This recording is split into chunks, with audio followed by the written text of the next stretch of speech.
sort of like a small beard. He looked like he was just sort of out of a Dostoevsky novel. And he came, he had this big sketch block, and he was sketching people in the park. And he came over to us and he asked if he could sketch us. Because and he said, you're very beautiful people. Can I? And so we said, sure, go ahead and knock yourself out.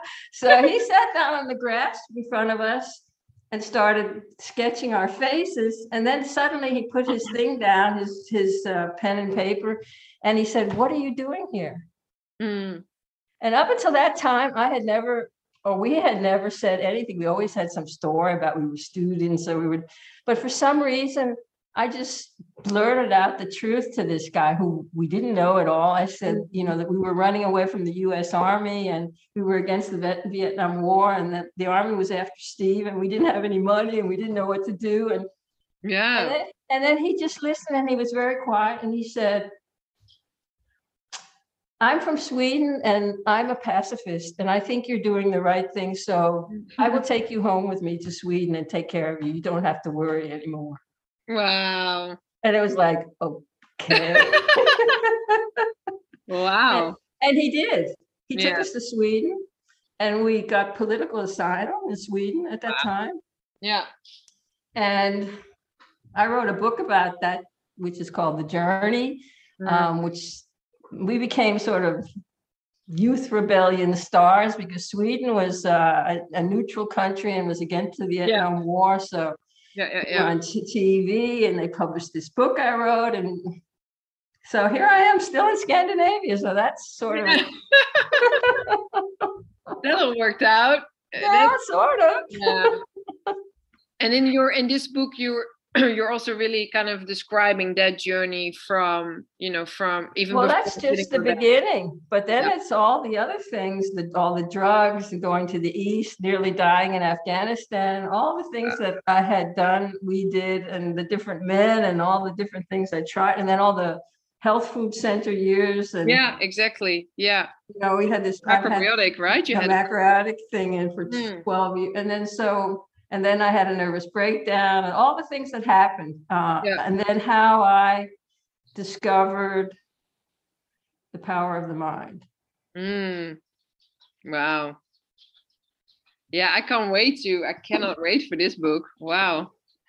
I think it'll be a pretty big one, right, Barbara? It's a really big book. It's really long. But it's also isn't it amazing to see, like, wow, that's my life, like was it hard for you to, like, is it also difficult to go back to these memories, or for you, or? Well, people have asked me for so long. So, I mean, I actually wrote this. It took a long time to write it. So I think I started writing it 10 years ago, actually. So it's been a long time. And right now, my son, Tim, is translating it to Danish. So it'll probably come out here first. It usually works like that since I'm here. First Danish, then English, then Dutch, and all that. So yeah. I mean, my son says it's just the most amazing book because my story is just amazing. Yeah. And he's all the time wanting me to tell it even more. And even more. Yeah, of course. And it must be also so amazing for Tim, because he's working with you, for you, and all that, but he's also your son, like to be reading about what his mom has done before he was born, and it must be an amazing. He said that, precisely that. I can't believe this is my mom. Yeah, exactly. Is this really my mom? Yes, Sparky. I know you also. Hello, getting excited. He's getting excited about my new book. I want to read this book as well. When is it coming out, Barbara? Please. Is it in dog language? But yeah, it must be amazing. Yeah, what an amazing thing for him as well. Yeah. But do you feel, is it difficult to go back in time for you, Barbara, or do you? Well, the big challenge is, and that's sort of the struggle of writing it, is going back and telling about how it felt when it happened, and what I was thinking then, and then looking at it from today, and what I learned and how I would do things differently, or how I see for example, coming from a very dysfunctional family and having this really problematic relationship with my family and being the black sheep and being always the one who was to blame for all the problems in the family. At the time when all this happened, I did not understand the mechanisms of dysfunctional families that I do understand today. And so it's sometimes sort of trying to stick to the story as it was, but also, so I say in a way that it's both my autobiography, but also it's still a self-help book, because I do share insights. Exactly. So, I mean, again, if you look back on some of the things that you've done, you could say, okay, this is what happened then, and this is how I felt about it then. I can remember that. But today, I have another, so my past is not what it used to be, you could say, because as we evolve and grow, our understanding of cause and effect, it changes our view, actually. Yeah. And in that sense, I think it might even be, like, not to say a more interesting book, but I think it's really like spot on when you hear your story, and then at the same time get these sort of self-help, advice from it at the same time, because, all your books are amazing, but I think it's even nicer when you really know your story and how did you get here? Like how exactly. did you There's so many people who have asked me just that. How did I get here? Yeah, exactly. So I figured, okay, so as long as I'm still here, I might as well share as much as I can. It's so important, isn't it? Like, it's so important to share because this is what I love about podcasting, is sharing a story. And you have like, I don't know, 1,000 stories in your story.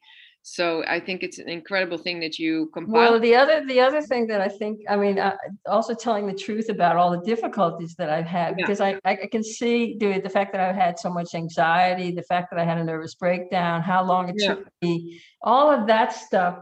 Because people have often said to me, "Oh, you look good and you're successful," and they only sort of see the good stuff, right? Yeah, they don't know what it has taken, or what. So my son says, well, it ought to inspire some of the many people who look up to you, that they think, that their difficulties, nobody would understand them, or when you share so honestly how down you have been, how scared you have been, how alone you have been, how freaked out you have been. All of that stuff. That's it. That's it. And just to know that, I think that to know that this is what you've been through, and this is, and here you are now, like this powerful source who is also helping so many other people, because that's, you're such an off-service person, like it's really incredible. Thank you for saying that. No, it's just amazing. It's amazing that, how far we've come without even, and I think that especially for you, and being the age you are and all you've been through, to then dive back into these stories. I mean, I would even find it, I just turned 42, and I would find it difficult to go back to my childhood, which wasn't so nice, and I think it's also really brave and really powerful again to do that, to go back to the stories that we kind of really want to run away from, or it's hard also to go back to something that you were kind of like, no, I've dealt with that, like I just don't want to go back there. But you do go back there in this writing, and I think that's, well, I think it's also the concept. I remember I learned that many years ago from Deepak Chopra effect, that you're taking your karma, in other words, whatever it, as you say, our fucked up childhoods and the stupid stuff we've been, and turning it into our dharma. In other words, that our difficulties become actually the fuel for the pathway that we're on. Absolutely. And I know that's true for you, because I know a bit about your background, and I certainly know it's true for me that the pain, it's actually the pain and suffering that we've experienced that has made us seek answers. And then once we find something that works, then we say, oh my God, this really helped me. And because of the love in our hearts, we have that impulse that we want to share it. It just happens automatically. I know that Yeah. you're the same as me. That it's Absolutely. Yeah. so you could say in a way, every time I have a new client, somebody who comes who's really in crisis, who's really fucked up, who's really miserable, they come in the door and they cry and they cry and they cry.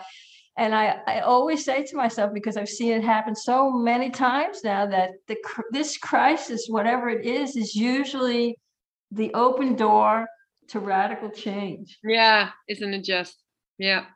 It's always like Right that, because you got to have a certain level of pain to be motivated. Absolutely. Unfortunately, it's like that for most of us. Absolutely. Yeah. To be motivated to go deeper, to ask questions, to try to find out, what is this the way that I'm, supposed to live? All of that. Because I mean, people don't come to me because they're happy. I mean, no, they don't. Just think about it. People come to me because something is really bothering them. And they have heard that I can help, or they've read one of their books or something, but they're at that point of pain and anguish that they're willing to entertain new ideas. Yeah. I guess they're ready for the shift as well, and they're ready for radical. And yeah, that's amazing. I cannot. And so at this stage, you're not sure when it will be. It will be published, but you're just not sure when we can read this. My life story. Your life story, Barbara. Actually, it's not the whole way through. It's only the first half. Oh, wow. Wow. Because it would be so big, but yeah. So, yeah, but again, if you have somebody in Holland that wants to publish it right off the bat, give me their name and address. Yes, look them up. Well, we were just saying in our pre-talk that I want to play Barbara in the Netflix documentary about it. I want to be in the movie. That would be great. You would be perfect. I know. Perfect. I know you well enough to play you. I'd love to. Get my hair a little longer. I will tell Tim, if I'm not here anymore, that you have said that. So yes, please write it in your will. I'm there. Anyway, because I can talk to you for 300 hours, as we know. But how do you feel? Because you speak to so many people, and I'm also curious about your own opinion. Like, how is everybody feeling universally at the end of 21, as we are now going into 22? How do you think we are? I think everybody's really freaked out. I haven't met anybody who's not. Yeah. And but the thing that if I should be a little bit more specific, the thing that I noticed is that whatever your theme is, whatever's sort of been bothering you in general, it got worse because of this. Yeah. People are more isolated, as you know, and we have more time with ourselves, as you know, and that we don't, getting out and about and being with other people, all these outer distractions, you could say, in a way, it's a way of not confronting whatever we've got going on. And again, don't misunderstand me. It isn't that we shouldn't have a healthy balance between the outer and the inner, but it's this focus has been so sudden, and we have been so, when you have these hard lockdowns and you can't hang out with anybody and you can't go to school and you can't have your classes, and so whatever you've got inside is you're more confronted with it. Yeah. So the themes that people have are more exaggerated differently. Yeah. So everyone, I haven't met anyone who isn't really, really challenged by this. And you could say also the whole planet Earth, we're really challenged. I mean, the way we've been living, the greed, the overconsumption, the industrialization, the disregard for nature, all of these things that we have done, we have ended up in this situation. Yeah. So you can say the good thing, hopefully, that's going to come out of this is that we're all forced to look within and consider our lifestyle choices. I mean, what we eat, what we think, what we buy, what we wear, how we travel. Yeah. So every single thing that you do and I do, it has, again, the ripple effect, the way influences the nature, the people around us, civilization.